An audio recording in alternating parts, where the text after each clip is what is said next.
there we go. You can notice when you lean on these wooden wheels, they get these big stress fractures. And I've been avoiding trying to get splinters from that for the last couple of months now. So I just needed something to replace this wheel, because this is not safe anymore. Well, it never was, but you get my point.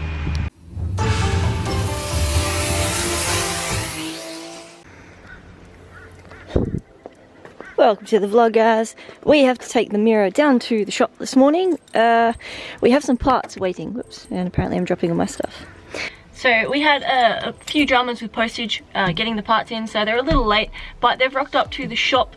So we're gonna head down and go check out what is there and what I'm still waiting on. I was actually really surprised how much you guys loved the Mira in the previous couple of videos, so I figured I'd show you a bit more of it and we'll do a bit more content on it lately. So the first thing that came in the mail that I was waiting on was this 5-panel wink mirror, which I think comes in golf buggies, but it's quite common to find in Japanese cars as well. Super handy. It gives you about 220 degrees rear view vision, so I can see from that rear window out through that rear window fairly easily. I don't know if you guys can see it or not. Super cool mirror. And being that it was my birthday last week, Charmaine actually got me a Dragon Ball Z 7-star, this is a 1-star, but one of the Dragon Balls, which I thought was super cool. Thank you so much, Charmaine. It suits the car really well. I had a Tomei one on there before, but the Tomei one was quite small and dark, so I think this kind of suits the aesthetics of the car a bit better. So first thing I have to do at the moment, however, is because it's been raining so much and I have a vented bonnet, I need to get the water out of the spark plug holes of the little 3-cylinder EFJL. I'll show you what we're dealing with.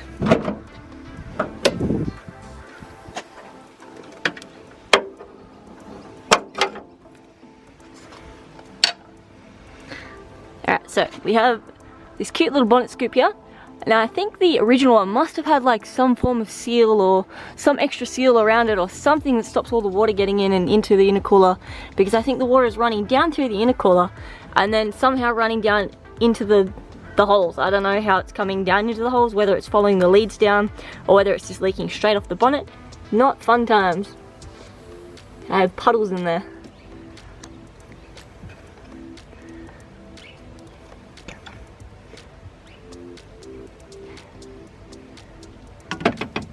Not the greatest.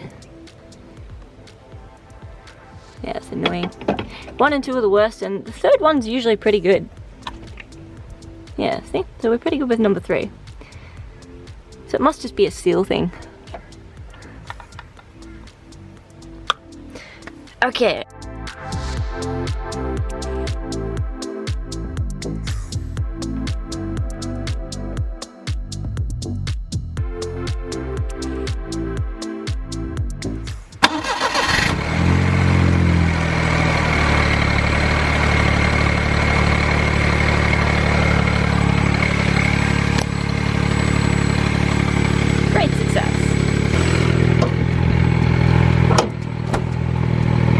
There we go, little mirror.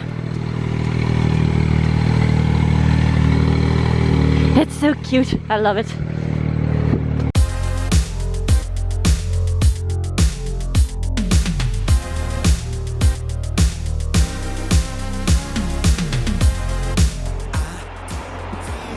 Apparently it's windy at the shop. Does anyone else think it's kind of odd that Beamer brought out factory chromium? I just can't get used to it. Really strange. What do we got in today? There's Preludes, Supra, 300ZX, a setting, 31 with RB20, just it's a 30. Hello, Benjamin. Hello, Yo, Kenny. Yo, Benke. Hey, bro. I mean, hey, yeah, hey, bro. I'm totally cool with hey, bro. Bro's fine. Hey, bro.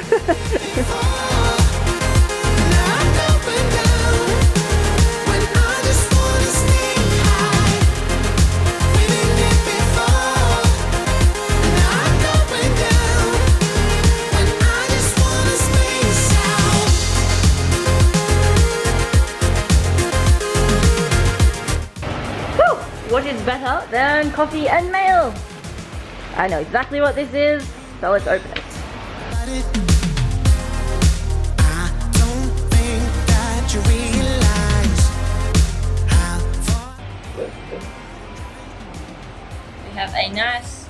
padded Momo. Yeah. I should get the cops off my back if they pull me over in the mirror. Alright, let's go throw this wheel on. Ultimately, I would have loved to put like an Ital Volante or something like that on it. Not necessarily a Nardi. I like Nardi, but I rather other things usually. I had a genuine Momo on my 180SX when I first got it, so I have a bit of a soft spot for Momo. And I have a couple of Ital Volantes on my other cars and the Imola. Maybe called Imola 3. But at least with this being padded, I'll get left alone. I've got Nardi Garas on both the 32 and Ichigo as well, so everything else can have the brand names and the Mira can have the one that'll keep me defect free. So the reason I wanted to get rid of this lolly wheel, that's just a random button horn, I don't know what brand the steering wheel is because it is a wooden lacquered steering wheel, and they have a bad habit of cracking, as you can see down here, which is not safe and it's not fun. And if you have a look on the back of the wheel, right, let's see if I can show you. There we go. You can notice when you lean on these wooden wheels, they get these big stress fractures. And I've been avoiding trying to get splinters from that for the last couple of months now. So I just needed something to replace this wheel because this is not safe anymore. Well, it never was, but you get my point. So I'm hoping today that I can at least get the 255 fuel pump in this car, replace it. I think it's an Aeroflow fuel pump, and the one I currently have is a Bosch 406. So it is drowning my car in fuel. And I'll show you what it does to the back of the car in a second. We'll just get this wheel off first.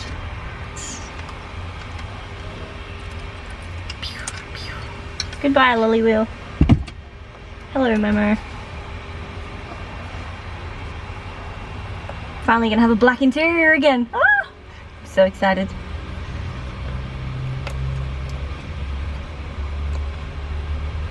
Meow. Mostly black interior.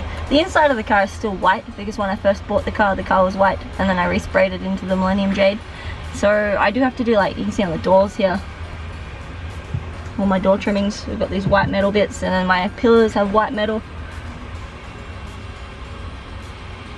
So I'd really like to wrap the inside with some form of interior upholstery, whether it be like, I really like the idea of doing like the diamond stitch out of, not genuine leather, I think it's Alcantara or suede. I think it's suede. I know nothing about fabrics. I don't even know what colored jeans I wear half the time.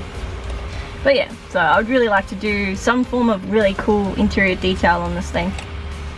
I wrote top on the center thing. Too often than not I forget which one's the top. Like you turn the wheel and then it goes different ways. Or sometimes some steering wheels, I think Nardis, or no, not Nardis.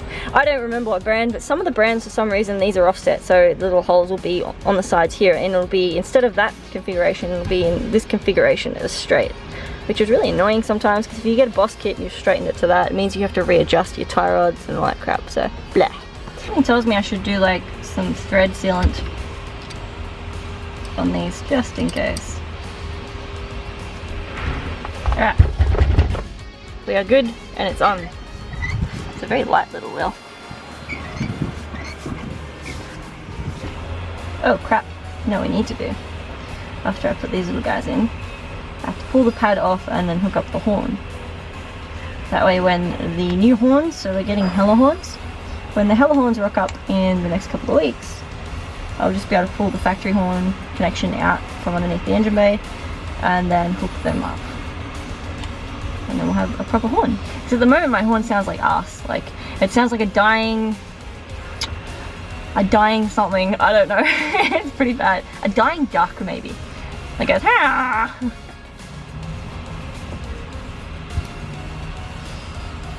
I'll show you in 2 seconds. See? Sounds like a dead duck. If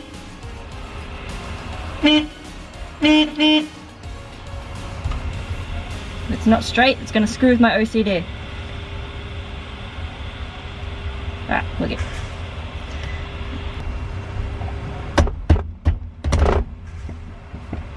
I just like punching steering wheels. You know they work. Oof. Okay, that's mainly...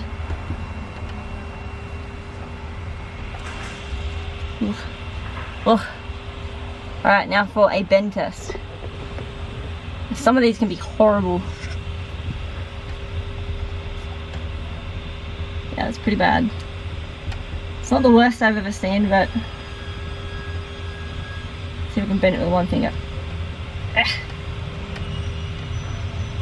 That's as much as I can bend with just my one finger. 2 fingers.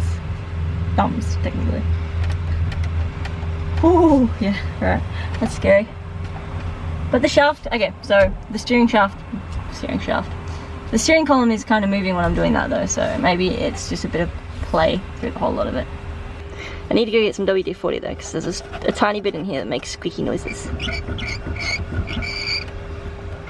You can imagine how annoying that is. There we go, it is on. What do you guys think?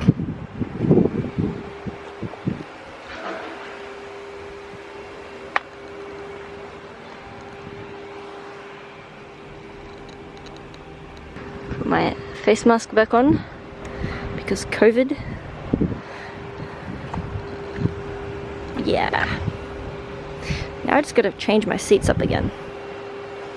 I do really like my race seat, but I'm probably gonna put this seat into the 32 track car.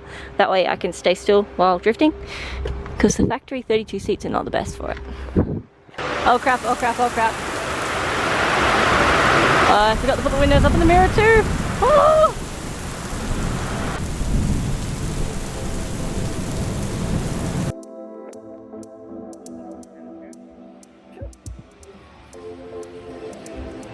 That is the 34.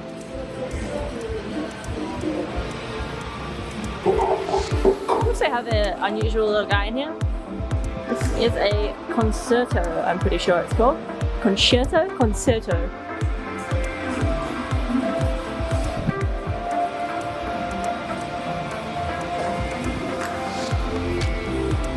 According to the owner, they were never imported, or they never came in Australia.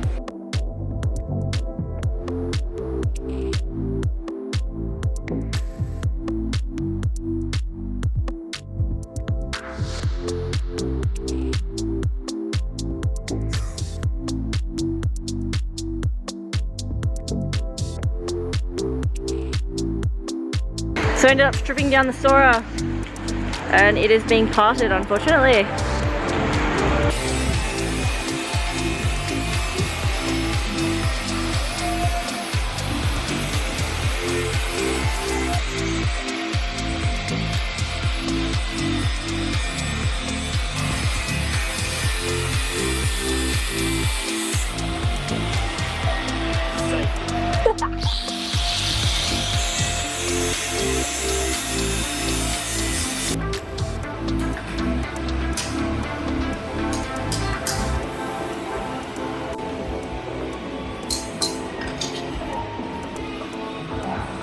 Don't mind me, I'm doing that thing where you film random chicks working on their cars occasionally.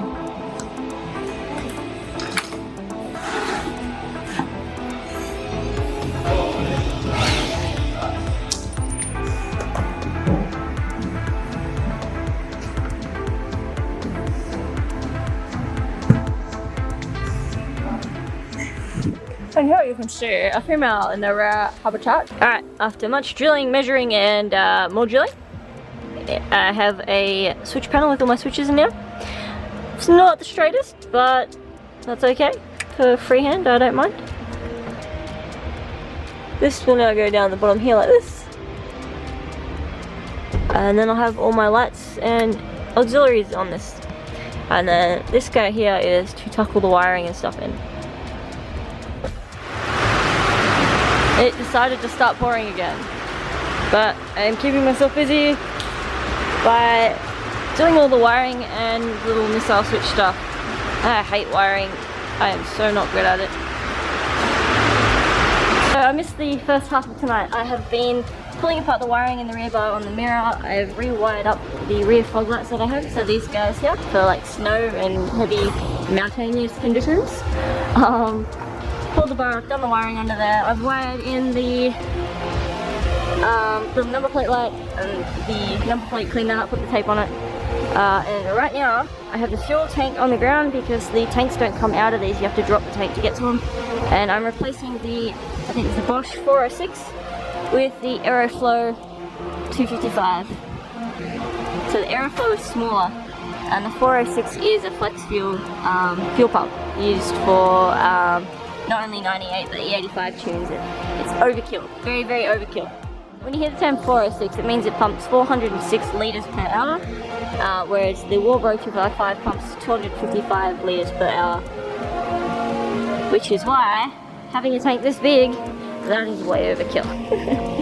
And this little guy can run on an oily rag. Oh, and I did put my alarm in. So when it's all hooked up, it'll make funky noises. So here's my little panel. I done a quick battery test. I made sure all the LED lights work, so they do. Obviously nothing's hooked up yet because this has to be continued tomorrow with all the wiring for everything.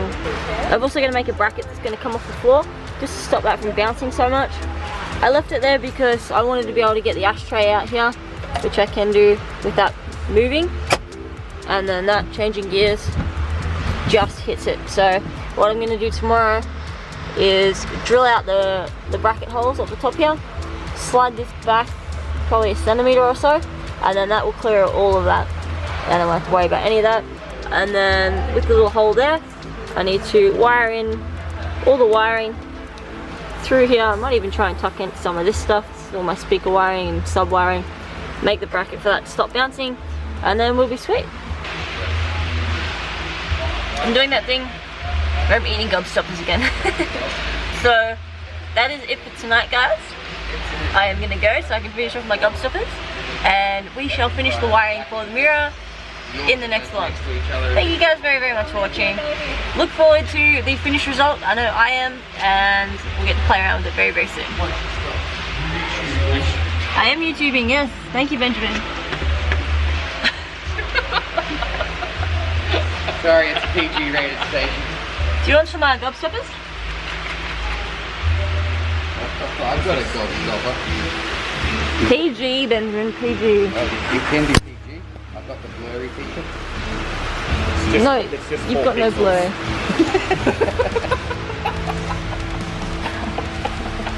16-bit. 8-bit gobstopper.